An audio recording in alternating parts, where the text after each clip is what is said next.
جنید جمشید مرحوم ایک لیکچر میں بتایا کہ انہوں نے انگلینڈ میں ایک معروف برانڈ کا سویٹر خریدا۔ 6 ماہ پہن کر سوچا کہ اب پاکستان جا رہا ہوں، وہاں گرمی کا موسم ہے تو کہاں پہنا جائے گا، اسے واپس ہی کر دیتا ہوں۔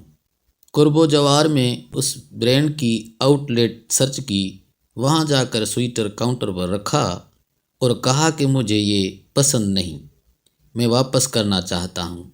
انہوں نے پوچھا اس کی خریداری کی رسید؟ میں نے کہا نہیں ہے۔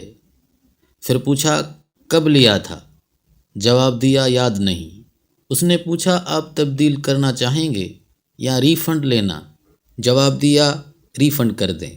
اس نے کہا اوکے نو پرابلم۔ 50 پاؤنڈ کا خریدا تھا اور اب 6 ماہ بعد 50 پاؤنڈ واپس مل گئے۔ میں نے جیب میں ڈالے اور دل ہی دل میں خوش ہو رہا تھا کہ صحیح بے وقوف بنایا ہے۔ پھر کہتے ہیں جب دین کی طرف آیا تو کراچی میں ایک شاپ سے کچھ خریداری کر رہا تھا۔ دکاندار نے بڑا سا لکھ کر لگایا ہوا تھا کہ خریدا ہوا مال واپس یا تبدیل نہیں ہوگا۔ خریداری کے دوران دکاندار کہنے لگا جنید بھائی آپ تبلیغ میں جاتے ہیں، میرے کاروبار کی برکت کے لیے دعا کیجیے گا۔ میں نے کہا کہ میں اللہ کی قسم کھا کر کہوں کہ تم ایک کام کر لو تو اللہ بہت برکت دے گا۔ کہنے لگا جی بتائیں۔ میں نے کہا یہ جو اتنا بڑا بورڈ لکھ کر لگایا ہوا کہ خریدا ہوا مال واپس نہیں ہوگا یہ اتار دو۔ کہنے لگا نہیں جی یہ تو نہیں اتر سکتا، اس طرح تو ہمارا کاروبار نہیں چلے گا۔